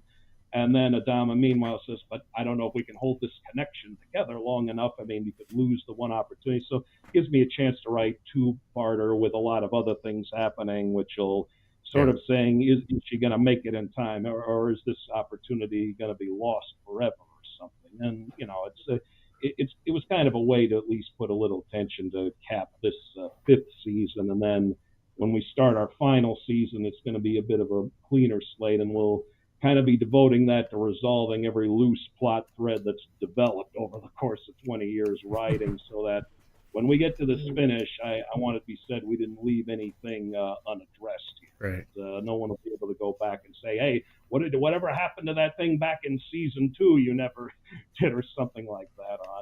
If I have anything to say about it, we're gonna deal with it, and so that way every other person who's contributed, the 8 other people who've involved, everything they did will have made a difference and won't have just been a one-off along the way too, so that it's all been a collective effort. But that's where we are now at this stage. Yeah, I think there's go ahead. Yeah, Chris. I think there's so many opportunities for, like, so, you know, the Stranded Warrior is more of a prequel, and there's so many prequel possibilities. You know, what's Starbuck's last story, and there are some fan fiction of, you know, Starbuck before. There's some fan fiction in regards to you know, how did Cassie come into play, and Kane, the ability for those two to become. I think there's so many, when you write a movie, I think, and you see, you put it together and you throw it out there. I mean, Glenn Larson probably never thought or imagined that someone would start making that universe bigger. I don't know if he, you know, it's a real big boost. I mean, he's no longer with us, of course, but I think if you look about it, it's definitely an homage, you know, thank you for creating this universe. Now I want to create more on it. I want to create stuff for it. That I think that really says something about the original product to begin with. I mean, the original idea was you know, put together, and then it let's say it was, you know, something he pulled out really quick, and something he wanted to do to make money. Whether he did it with love, or whether he did it with the ability to make a show just so Hollywood would pick it up, it doesn't really matter at that point. It matters to the fans that they invest themselves, whether into that show, whether it be prequels or post, you know, whether, you know, storylines afterwards or storylines beforehand. I think it's really something that it says something about that idea to begin with. That it's amazing. That's all there is. It's all you can say. Is it's hard to put into words. It's fun. It's you know, when people spend time and things that you do now, it's really is an art of love, I think, is the best way of putting it. You love it, and therefore you put your time and talents that you both have into something like this, and then create art in the end of it. It's not a physical piece of art, but it's a literature piece of art, literary piece of art. And it's very satisfying. It's fun. The Hand of God is a strong last episode. It just gave us the perfect jumping off point. It didn't give us a nagging cliffhanger, you know, trapped in a to be continued mode. It at least gave us this optimistic, forward thinking look where we had that ability to go in any direction, where you can construct a multitude of different universes based on what happened next. Each is as viable as the other, which is why I think Galactica is one of those properties that can lend itself to so much fan fiction, because there is just that ability to grab it and run with it, and we're not quite so hamstrung, I think, maybe as other shows which had more definable endings and closings do it. And I think when you try to be a fanfic writer for Star Trek or something like that, you are hemmed in, basically. There are parameters you have to observe, but it's with such Galactica, it's such a large Go ahead. Particularly when it ended, you get the impression the Cylons may not be much of a threat, at least for the foreseeable future. And I created this thing called the hegemony they find, and it's a culture of many planets all run by a central core kind of thing. And they have some things there and they move on. And they said in the series, we've moved past known space. So everything's wide open. You can do anything. You can come up with any story. You can come up with the best science fiction looks at contemporary issues, but without the overlay of our society. You can play with that. I'm having a fabulous time. As Eric, I'm not the greatest with coming up with aliens and alien societies that much anyway, but I've gotten on a couple of Facebook pages where they're showing AI art or AI ideas. And some of the images are very compelling and very curious. So I've saved all this. I've got a BSG file on my computer that's probably this big. But I can flip there and say, okay, what would happen if they were here? Which is the way most of my stories start. What would happen if? And I'm constantly playing that the guys or the gang is with me all the time. And wherever I am, there's a store called Ulta, which is a great makeup store. And I said, okay, let's say there's someplace. I think Eric has a thing that they've reached the point where they can have a mercantile ship and have some goods for sale.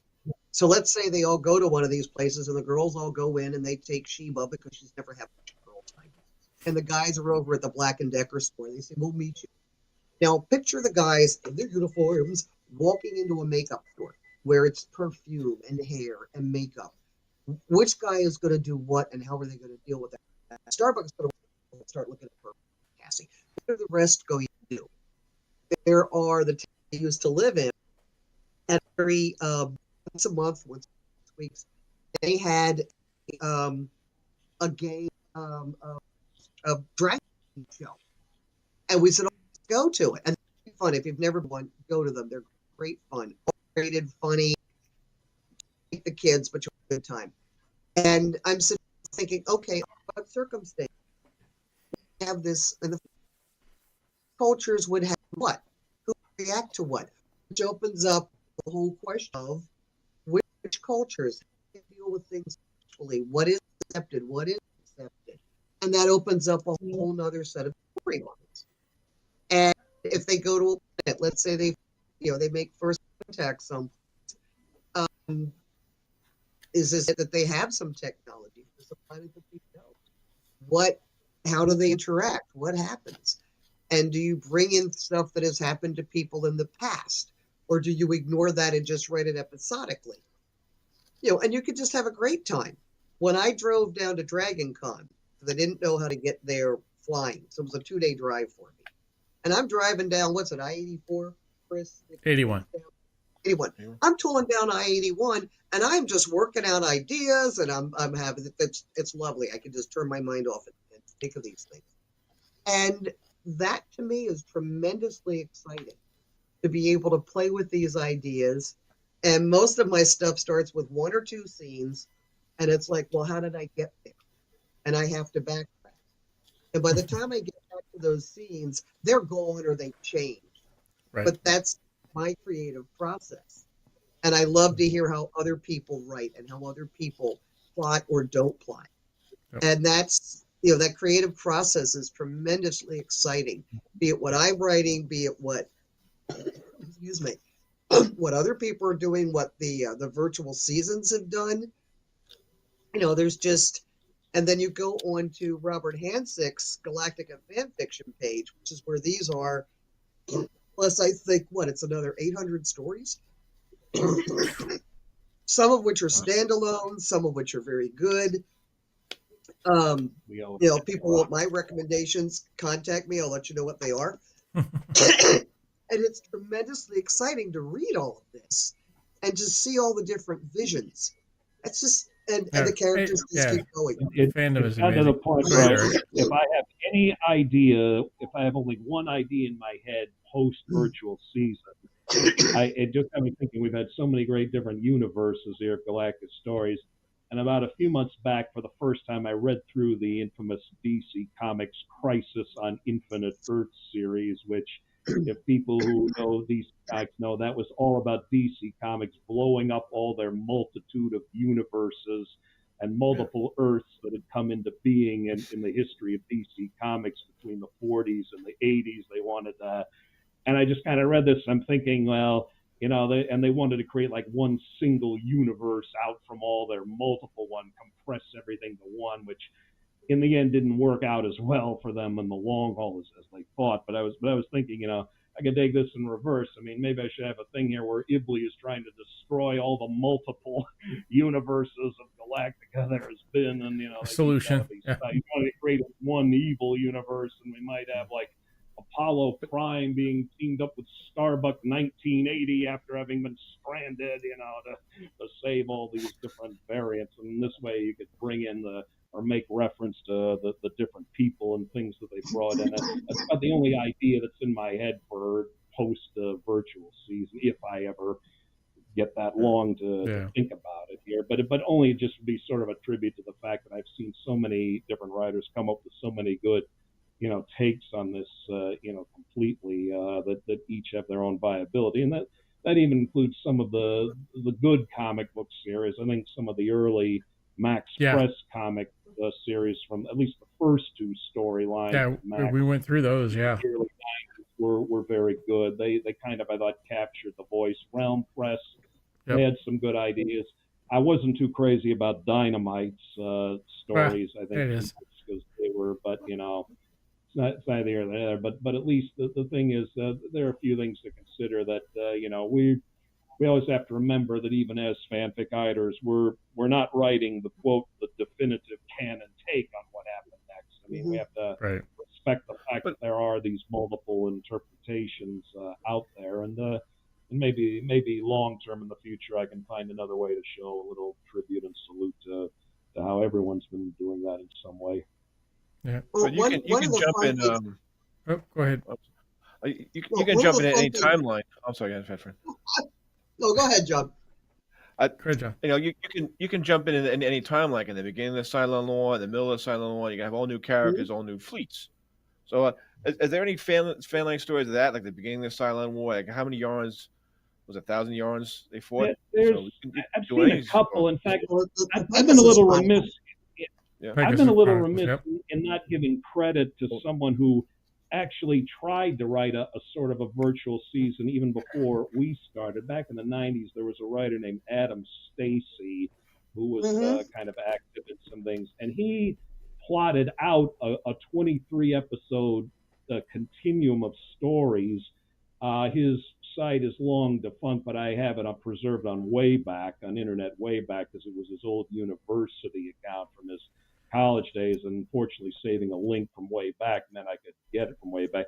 He only ended up writing about 16 of the 23. You can see a few synopses of what he was supposedly intending to do, but he also mixed in a few flashbacks to earlier days, stories of the Warriors. And I think he had at least maybe one or two set at the beginning, as I'm not sure, but I know I still have his thing bookmarked. He's long since moved on from this realm completely, and is never, going to get back into it. But he did provide at least a little inspiration for the idea of a VS Continuum. And I know in my previous appearances I've been remiss in not giving him at least a little bit of credit, for that. But I think he did explore that idea of how you could go back to the beginning of the 1,000 Yarn War here, in which.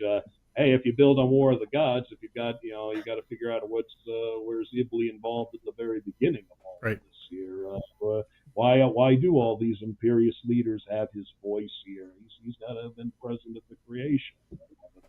Yeah. One of the Go ahead. That'd be a good story. Talking about being able to expand the universe and look into different niches.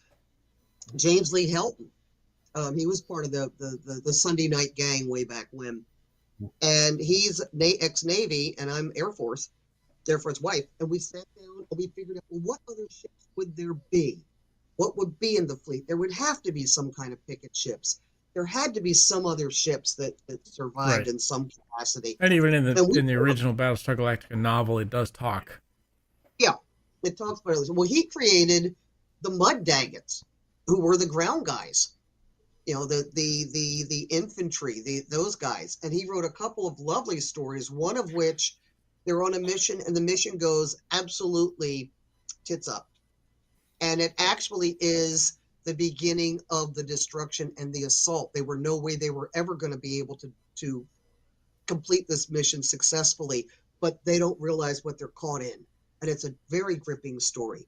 And then as fanfics, as fans will pick some little thing and say, why? Why is there an atmosphere on a Cylon base ship? Why? And there's a story called fanfic answers this question. There is a story called Perceptions of Reality. Fabulous story.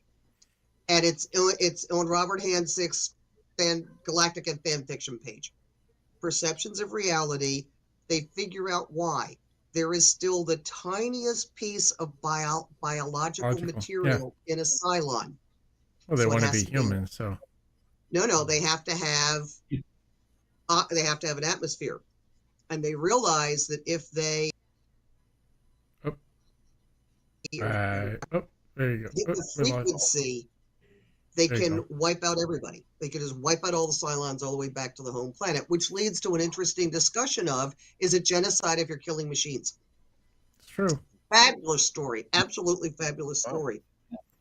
Another one called Perceptions of Reality. It brings back the Peg, Ibley. It is a Starbucks story. It's an Apollo story. It is a really, really gripping story. I've forgotten the writer. She was clearly setting this up for what would happen next, because at the end, the two ships are together. They're deciding who's going to be on each ship. Mm-hmm. And she never took it further. But it's sitting there waiting for somebody to play with it. And that's called Perceptions of Reality. Two really, really gripping stories. And it's very exciting. And I know Eric feels the same way when we find something that's really good and you go, damn, I wish I'd written that. Or just appreciating that somebody else took the time to work this out and to hone their talents to the point that it's worth reading. A lot of people write fanfic and it's really dreadful, but that's not the point of fanfic. Fanfic is to have fun. If you're trying to learn your craft and learn the skills, this is a great place to do it. So if you read something that's not well written, but it's sincere, you say, hey, that's still fun. But when you find something that is written at a professional level and it's a person that's a hobbyist doing this, it is truly, truly impressive. Diamond in the rough. A lot of fun when you find them. All right. So, exactly. Some of the diamonds in the rough, some of the storylines that are out there, prequel, postquel. So, it's fantastic, and I really appreciate you two coming on the show tonight. And we're running short on time. We could talk all night long, I'm sure. Yeah, we could always talk. Go ahead, Eric. What'd you say?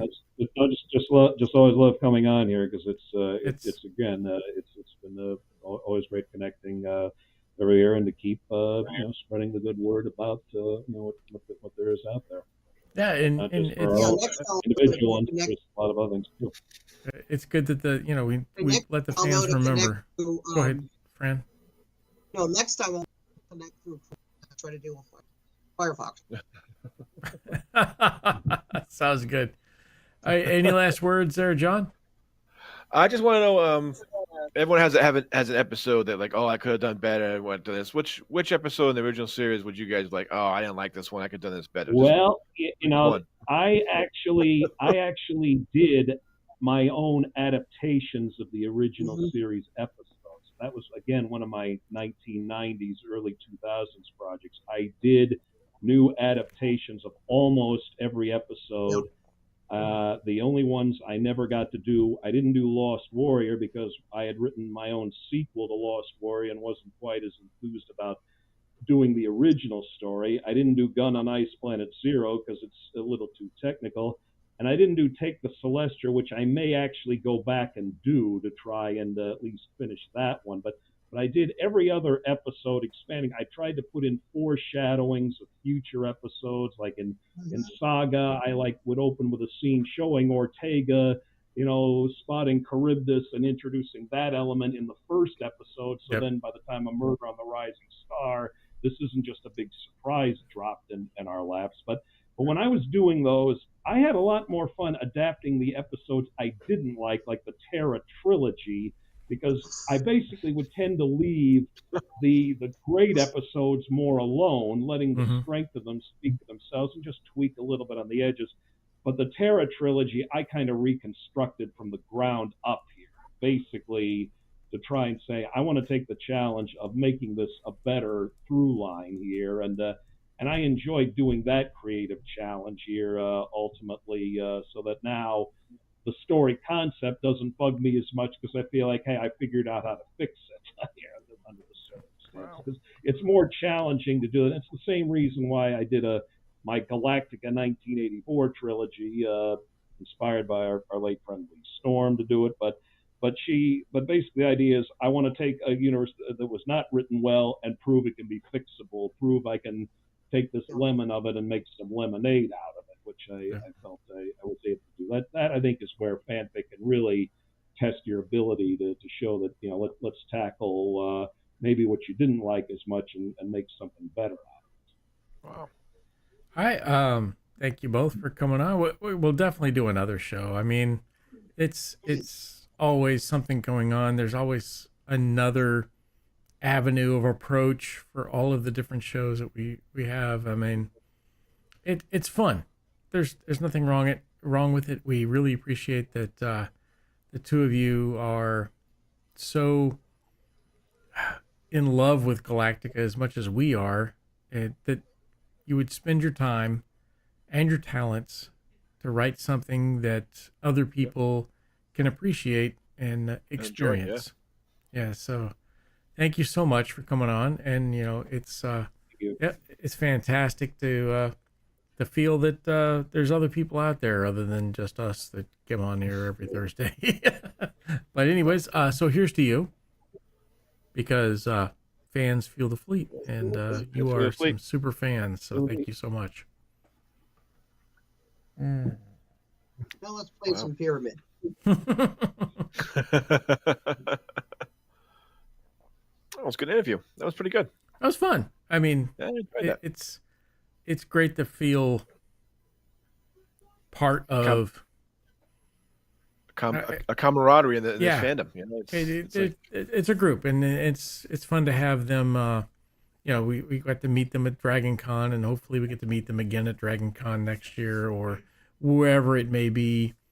You get a chance to meet up with your fans and your friends. And I mean, even it's what's wonderful about the online environment is you have the ability to connect with people that you can't connect with other places. So it's fun to have the ability to do that. And then it's always good to meet up in person and sit and talk. So we had a really good time at Dragon Con last year, and hopefully we have some more people at Dragon Con this year or this upcoming year. So you think we're going to go... Oh, I'm going. I go every year. So you? What do you think? I'm going.